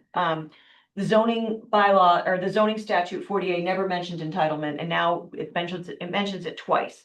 So what we at KP Law think an entitlement is a legal permission or a vested right. We're thinking it might be site plan approval, it might be, but we're questioning, would it be a discretionary permit such as a special permit or variance? Because you're not necessarily entitled to that. So anyway, that's something we're gonna need clarity from the court on. And then there's an increase in the duration of a zoning freeze. This is something you guys don't necessarily have to worry about. Before, once you got your building permit, you had 12 months to build under the bylaw that you got your building permit under. Now you have 24 months. So and then they also added in that excludes any period of time during which the applicant is actively seeking or obtaining other necessary permits. So So it could extend well beyond. what does necessary mean? Right, that could, But it's like it's Concom, right. Could it be like a sewer permit, like, yeah. But again, you know, that doesn't. and who determines necessary? I Yeah. mean, the building department might say, no, here's necessary. The applicant's gonna say everything is necessary. So again, but you're right, that's gonna be the building permit. This next one is the expansion of lot merger zoning protections. So the old 40A said that any increase in area, frontage, width, yard, or depth requirement of a zoning ordinance or bylaw shall not apply to a lot for single or two-family residential use. And then they have to have 5,000 square feet, 50 feet of frontage, and they have to have never have been in common ownership. Now they took out a lot for single or two-family, they took out lots for single or two-family, and now it's any residential use. So that means that the anti-merger provision will apply to any residential use. So now it will apply to 3 units plus, so it'll apply to multifamilies. Because all of this legislation, all of these changes are to encourage multifamily housing. Because that is what the Commonwealth is. So from a practical perspective, if there were two small lots, they put them together, now they can build multifamily. They won't merge now if they, so the merger provision is that if you have two lots that are, or if you have a lot that's 5,000 square feet and it has 50 feet of frontage, and it's never been held in common ownership, that tiny little lot can be built on. Because it's called the separate lot protection. It's anti-merger. If anybody ever owned it or anybody owns it in conjunction with an abutting lot, it's merged. Yeah. And so before you could only put a single or two-family house on it, but now you can put, they're usually very small lots, but they have to just be at least 5,000 square feet and at least 50 feet of frontage. You could, maybe somebody out there could find a bigger one, but anyway, that they can now put more. Here's the big one, is variances. So they deleted 40A section 10 and we can go right to the next one. And they eased the variance standards. So as you guys know, previously, variances could only be granted if there was, there were circumstances such as soil conditions, shape, topography that only affected that lot, didn't affect the lots in the zoning district. By the result of these soil conditions, shape, or topography created a hardship, and that hardship, and then granting the variance would not substantially deviate from the zoning, the purpose of the zoning or bylaw, the zoning ordinance or bylaw. So variances were very hard to come by. There was numerous case law that said that variances should be granted sparingly. Variances that are upheld were upheld for things like a lot that that had wetlands and it was only on that lot. There was a shape that was shaped like a triangle. All the other lots were shaped in rectangles, things like that. Topography, meaning there was so much ledge on one portion of that, just that lot, they could violate the side setback or something like that. Now, the standard is whether strict enforcement of the ordinance or bylaw would result in practical difficulty. What does that mean? We don't know. So, Isn't that the same as? I'm here with a lot of answers on I know, that. that's We don't know. So Between you and me opening cans of worms. yes, rocking everybody's world. So the new standard is whether strict enforcement would result in practical difficulty. So the permit grant, the standard, the quote from the new 4810 is, if the permit granting authority specifically finds that strict enforcement of the ordinance or bylaw would result in a practical difficulty. And then what you have to determine, and this is a shall, in making its determination, the permit granting authority shall weigh the benefits to the appellant or petitioner and to the public interest, including the interest in supporting the production of housing against the detriment to public health, safety, welfare of the neighborhood. So that's a shall, so you have to consider housing. And then you may also consider whether the practical difficulty relates to soil conditions, shape, or topography of such land or structures, whether strict enforcement would impose a financial hardship, whether the benefits sought can be achieved by some other method, and whether the practical difficulty was self-created. So here, what we're going to end up with is say your bylaw allows for multifamily housing, it allows for a single structure 3 stories in height. And then the applicant comes into you and they say, we want a height variance. We want 5 stories because we want 40 extra units. And you guys say no, they say, oh, but this is for housing. And the practical difficulty is that I'm not gonna make as much money as I could make off of 3 stories. So it really is gonna come down to what is the practical Yeah. difficulty. And so another practical issue is, how does the ZBA determine what a practical difficulty is? Again, all we have is that you have to weigh the benefits, you have to weigh whether it's housing or not. So anyway, right now we're saying that you guys have to just evaluate it, facts of each case. We have to wait for the courts to give But us the some. welfare of the neighborhood is still stated in there. It's still stated in there, but you have to weigh that against housing, and if we're gonna go to like a 40B, a 40B standard, which is that the need for affordable housing outweighs all local interests, we're in trouble. Well, yeah, so that would, but basically the whole state becomes. A lot of this, Yeah. we don't deal with either. You don't deal with variances? We do a lot of variances, you're gonna but get a it's lot. not for multifamily. Yeah, Yeah. but In this town. you're gonna get them now. Yeah. Yeah. Yeah. And then the next one is use variances. So use variances are not allowed unless they are specifically allowed in writing in your zoning bylaw, okay? So it says, except where local ordinances or bylaws shall expressly permit variances for use, no variance may authorize a use or activity not otherwise permitted in the district in which the land or structure is located. Now they've changed that and they've added no variance may authorize a use or activity other than residential.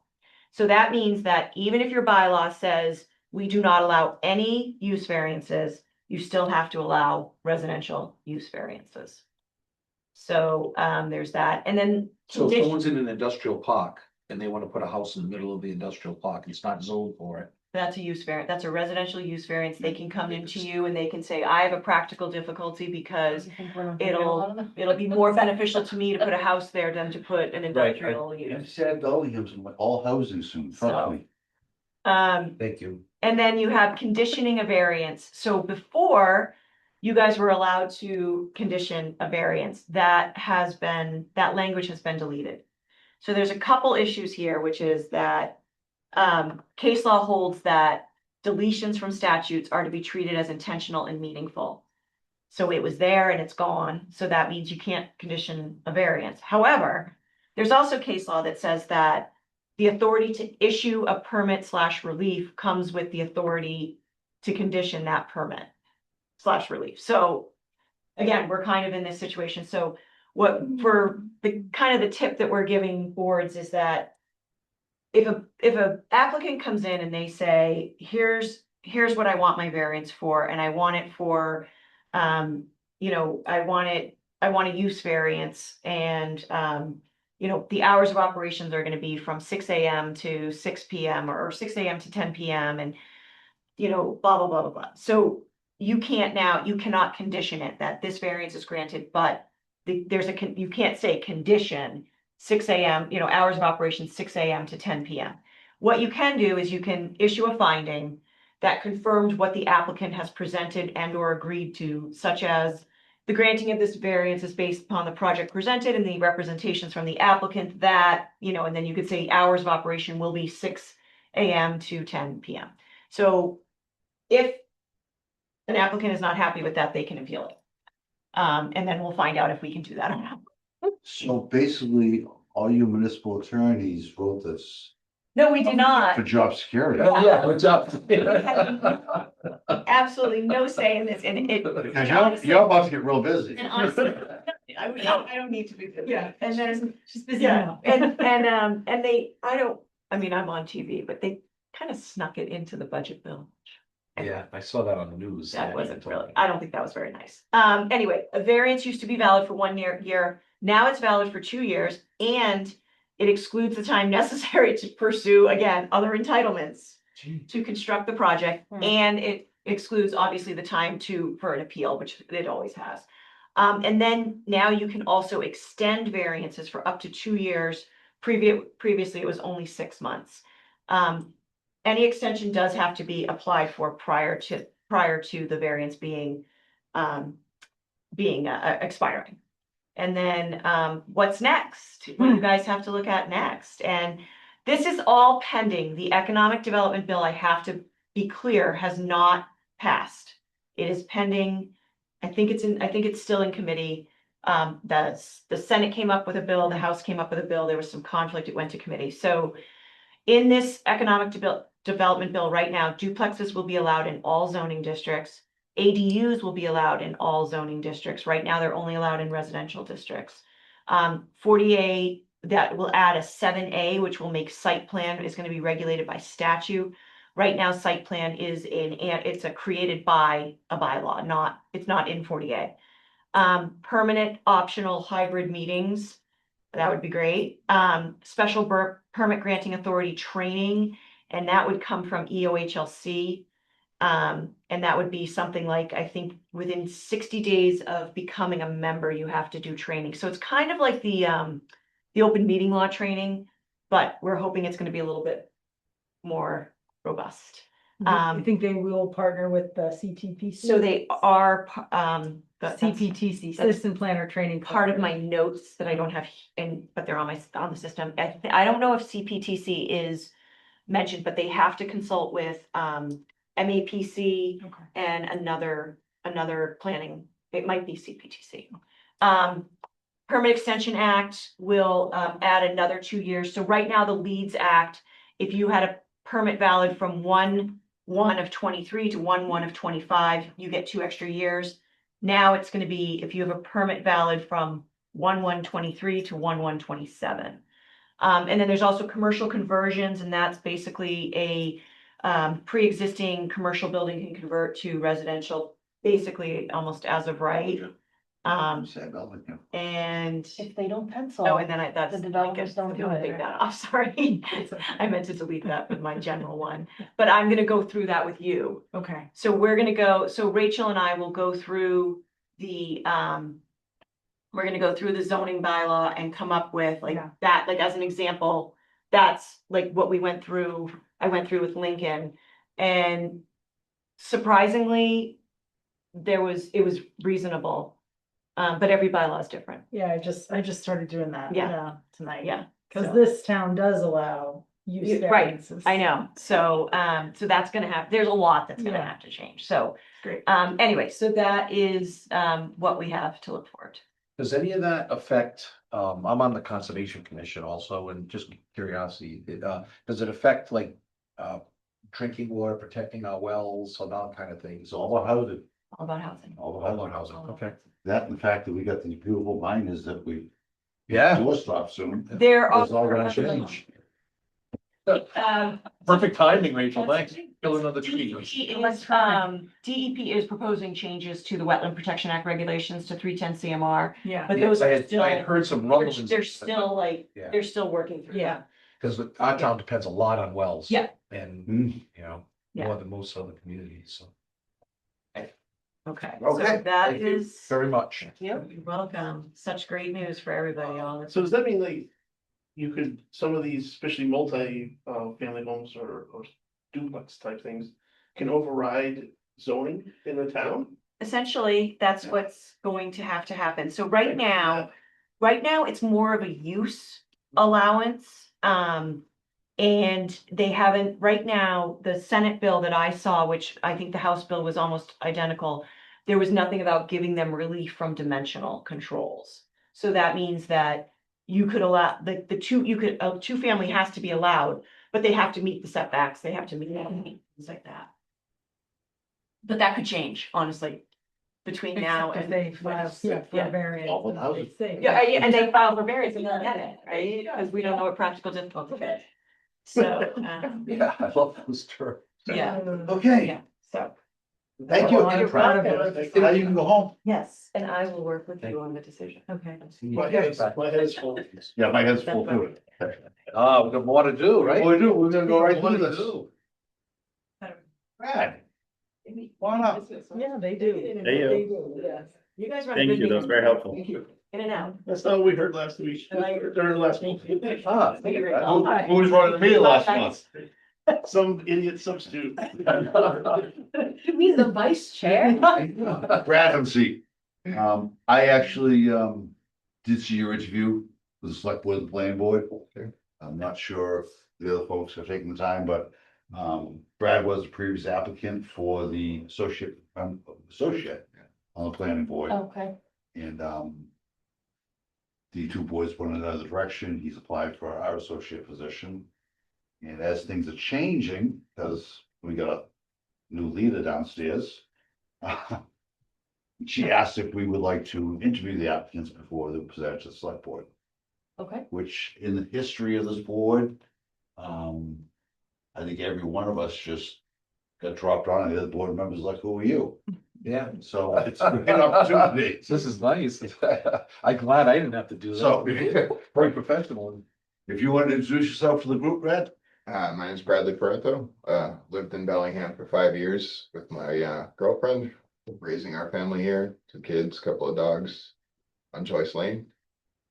I have my career resume here that you take a look at if you want. None of it is town administration related. That's okay. No problem. Most of my career has been in medical device manufacturing.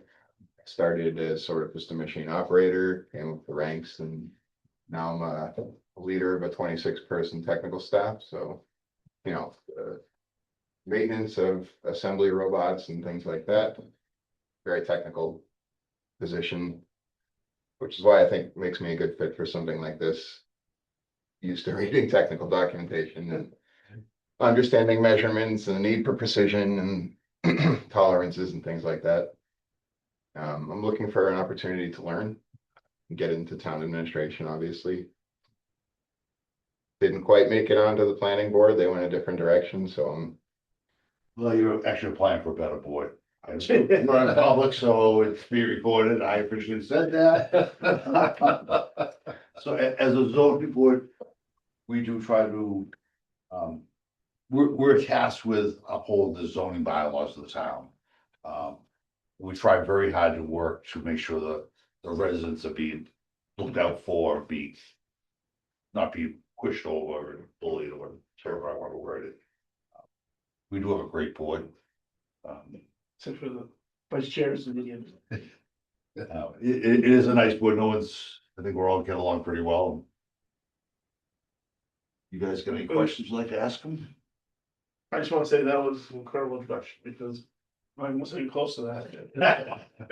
Yeah, you just showed up one day. Brian brought you with him. It's like, okay, Jim's on board. Well, when they interviewed me, I'm just like, I just knew you need people. So what prompted you to express interest in the zoning board? So I guess this sort of, I got sort of I kind into. harangued people when they didn't, I was like, "There's nobody gonna see me." Well, that's what I joined. And you last that week, minute, I so- happened to be in the audience and he guilted me into, and I'm glad I did actually, because I'm learning a lot. You said you wanted to learn. I've only been here, I don't know, 5 meetings now, 6 meetings. So I've never really been much of a local politics kind of guy. I guess it's difficult to avoid national level politics and country administration sort of things if you're, connected to the internet at all. I did get into a lot of the back and forth discussion regarding the budget override last year. And that got me interested in having a voice and maybe a platform to have an opinion on things like that. And I understand that's not what this board is for. But I also don't have the knowledge to really weigh in an educated way on something like that anyway. So getting into learning what's under the hood of the town administration, I think is a good place to start. So I guess it's kind of where the interest came from. We are not a political board whatsoever. Yeah. We're all, none of us run for the position. We're all appointed, Yeah. stuck in. Any questions for? I mean, I think you've seen the meetings and you've probably seen the planning board meetings. How are you feeling in terms of your ability to kind of deal with applicants, deal with public? Where you feel you stand on that, because, we do have to manage a lot of differing opinions when these meetings are happening. I think, opinions matter a lot less than maybe what the rules kind of state. I think most of this seems like interpretation of what's already there. There's not really a whole lot of room for opinion. And given my background in sort of a technical field, I'm used to that sort of thing. Things are black and white. You don't argue with a machine and ever You win. lose everything.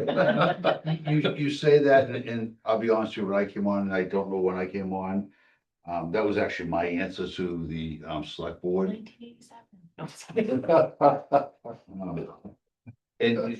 And I agree, and I gotta disagree with that too, because we do. The zoning bylaw may be black and white, but we do generally take the opinions of the public that.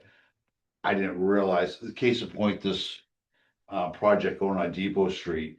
We all sat here, we've had 3 or 4 meetings, and it was black and white, yeah, they're within, it's a 40B, it can go where it wants to go, and then we saw how close that building was to the property line. So either, sometimes the black and white gets a little gray where we listen to the public and take into account what they say, so, and I had the same answer. Yeah. I truly had the same answer to the select board, and I was corrected. Yeah, I can understand having to work with both parties, right? You're designed to be an intermediary, so. And so to his point, this is just in previous communities, this is what we would do, is somebody would apply, submit an interest form. I'd share it with the chair, and then we'd schedule when they would come in and, do an interview with you. Because the select boards that I've worked with prior, they wanted to have a recommendation from the board that the person was gonna go I and like that. serve on, when they're making the appointment. And they always ask, do we have a recommendation from the committee or the board? So, Which is awesome, because again, yeah. every one of us was just dropping a lot there. Yeah. Right, I didn't mean to dish you up there, I forgot you wrote, and, I don't know where you're at. Any questions for us? Brad? For me, I'd say I've been on, don't mind my son in the background. Nice to meet you, Brad. Thank you for, being present and for applying. I had the same thing. I lived right across from the town clerk back then, and he kind of told me, "Oh, why don't you try to apply to the zoning board?" I was like, "Oh, I had no idea what I was getting into, but I know, I came from a civil engineering background, so I'm like, all right, this would be great." And honestly, it's been fantastic being a part of Bellingham, although I'm leaving after this one, unfortunately, I'm in California now. I just moved a week ago, but I gotta say it's been a very eye-opening, a very rewarding experience. There are long days, long nights. Sometimes, sometimes we've stayed till like 9 p.m. So I hope you're okay with that sometimes. That's long. Some days it's like 5 minutes. Does that go to like, 11? Other times it can go long, so I just hope you're okay with that. But it's definitely ultimately it's very rewarding, and as was mentioned earlier, sometimes you get members of the public who are kind of very animated or upset, and they'll try to attack you, be like, "Oh, how are you on the board? How can you not come up with a decision?" So do you feel like you said you're leading a team of over 20 people, and I can relate to that. So do you feel like you can handle that kind of stressful situations should they and when they come up? Yeah, everybody's not ever gonna agree all the time. You have to be able to hear multiple sides of arguments and deal with differing personality types. And that's part of the game at work, and Right. and certainly what I expect here. Well, I respect that, and it seems like you're well apt to be a good member of the zoning board. But I gotta say, sharing my experience, it's nice to be to feel like you're a part of the town and help protect and make the environment for your neighbors, livable. You put yourself in their shoes, and you think, oh, okay, this developer is coming in and they're improving the area versus this developer is coming in and trying to just use town resources. So those are definitely a lot of things, everybody takes into consideration. And I also like how not everybody always agrees within the board. So it's nice having diversification within the board. So that's something I I like, but I think I'm talking more about myself than asking you questions. But from what I've He's heard. reminiscing, he's reminiscing. I am. But you know, as long as you feel confident with your ability to deal with, you know, certain stressful decisions, thinking clearly under stress, and then having, you know, 50 people present there and, you know, trying to still make the right decision for everyone. And, you know, it's not only, you know, also a bunch of times, you know, I appreciate our board, how we always have to steer the public also to the right uh, decision or the right way of asking questions, because they're going to start asking questions about conservation and personal things. And, you know, keep in mind just to think of what is relevant to our bylaws. And that seems to be the most common thing that we run into, is everybody makes it personal, but ultimately it's what's within the zoning board's purview. And I think you'll be very happy with this board. And yeah, do you have anything to share about like one of the most uncomfortable situations you've had at work, for example, that, you know, with your team or with a client, that you were able to resolve with your aptitude?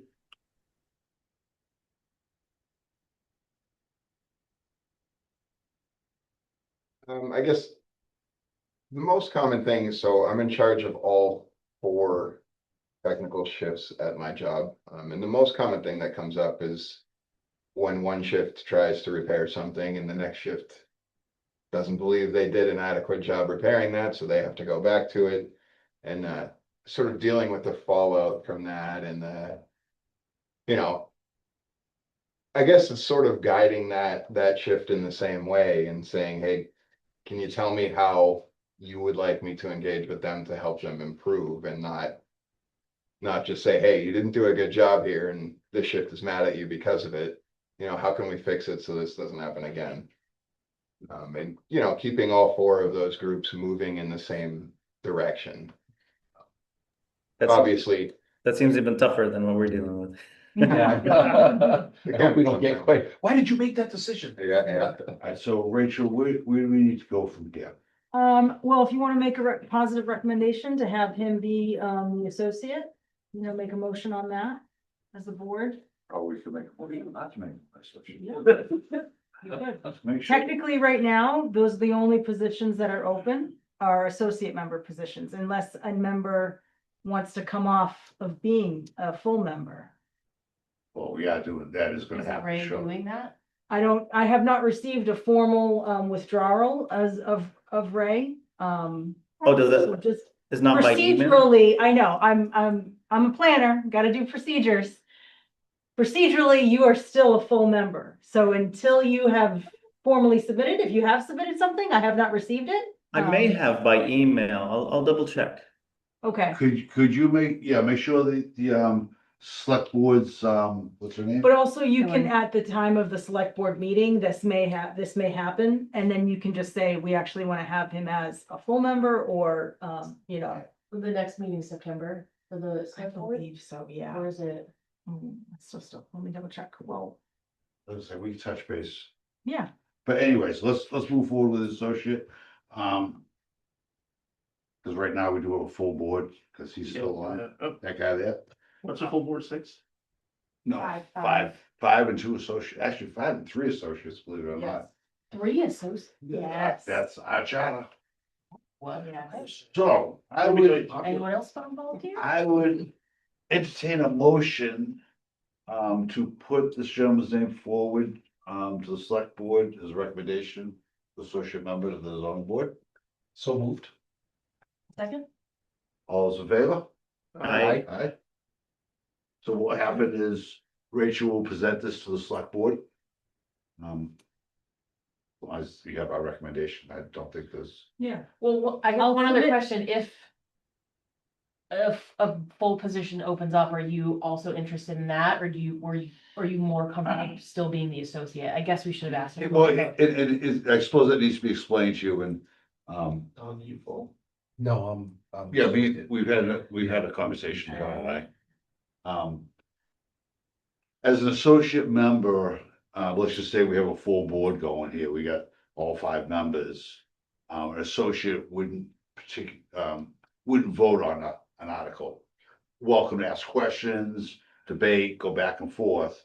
If Liz wasn't here one night, that is when the associate actually votes on, that's like Dawn voting tonight because we're short one person. So it's a small technicality in the position. Sure. It's really not a, Good learning position, you wanna learn. Yeah, that's why I did it. I started. I was a little I'm confused still- about, yeah, Being on, for some being reason, on I the, thought Dawn was a full number. no, No. that's an associate. Got it, okay. So maybe my question does not matter. Well, yeah, it does, because we are pretty shy of like, holding on this. Yeah, yeah. You know, probably came on a new lot. We will, once, Oh, okay, yeah. once Rayanne But formally let's just, submits, but let's just call today, it associate for right now. we needed him as to And be, he's we can still. talk as we go forward. Okay. Rachel, I just sent you an email. Sorry, Peter. I sent it to Hillary. Sorry about that. And so that is in your inbox now. It's through email. Okay, thank you. And then I think as an associate, I think it's like a 3-year. Yeah, the difference is too is, we are appointed by the select board of the town. But there's actually a state regulation for zoning board members. Yeah. And a full position is a 5-year term, an associate is a 3-year term. It's immaterial. Yeah. Yeah. But it's, You can resign if you need resign anytime you want, you know, Right. sometimes we ask people to resign. No, we don't want to mess you. Why did he look at me? At this point, you're good to go, Rachel will follow up. Okay. Yeah, thanks for your interest, Thank you. Brad. Thank you. Anything on vice chair, he's. So do you go by Brad or Bradley? What's your? Brad, Brad? but either one's fine. Either one's fine. Sir Brad? or- But yeah, that's, you got a sword, we can. Thanks, guys. No, thank you. And Rachel, we have one more person in the public, do we know? No, this is Connor McCordick. He used to be my admin in Rentham. Oh, okay. He lives in Bellingham. Oh. And he might, I'm trying to convince him. I tried to convince you when we were working together still to join. This is one of the He best, might. this is one of the best boards you ever joined. Yeah. Now that I know we have 3 associate positions. So anyways, let's keep moving. Minutes. Anyone? I didn't read them, so I was not. No, I didn't read them. I've been looking, actually. Through, and I think everything was fine. Great. There didn't seem to be Yeah. anything. I know, that's where Agreed. I was struck for what, maybe I'm just not used to the song. So where was it on the upload site? I saw, I read them there. Amy usually attaches those as just the I think document. it was an to your email. Oh, that was the email. Oh, maybe that's why, yeah. But it's also in your packet too. We read This those package. guys.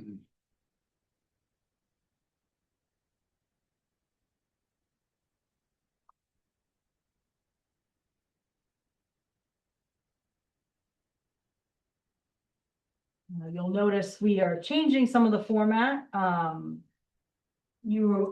the open meeting law, you need to include the items from the packet so you'll see at the bottom, there's documents submitted or documents reviewed at the end. And so it's just a list of all of the things that are in your packet, because that's per open meeting law. Lots of things that And again, we're not getting. I know I've thanked you several times, but thank you for bringing us to the 19th century. Yeah, I don't know. I think I'm making enemies, more enemies than friends. Not on this board. Well, thanks. I appreciate that. We take the advice and the opinions and how they will we can get. Okay, thank you. So yeah, we're just cleaning that up.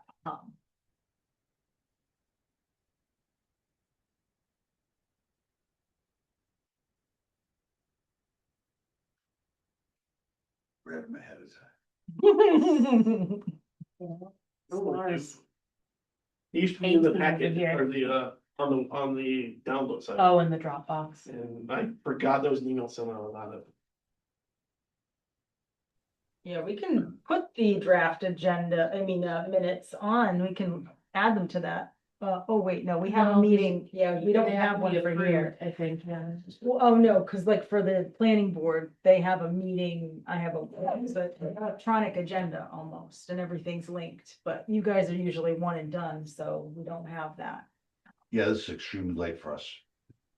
Yeah, I only had one comment on page 3. It's in the middle. The second roll call where we failed for the second time with the affirmative. Mr. Wright says Aya. It's I. Yeah, It says AYA instead of AY. Oh, yeah. okay, Oh, yeah.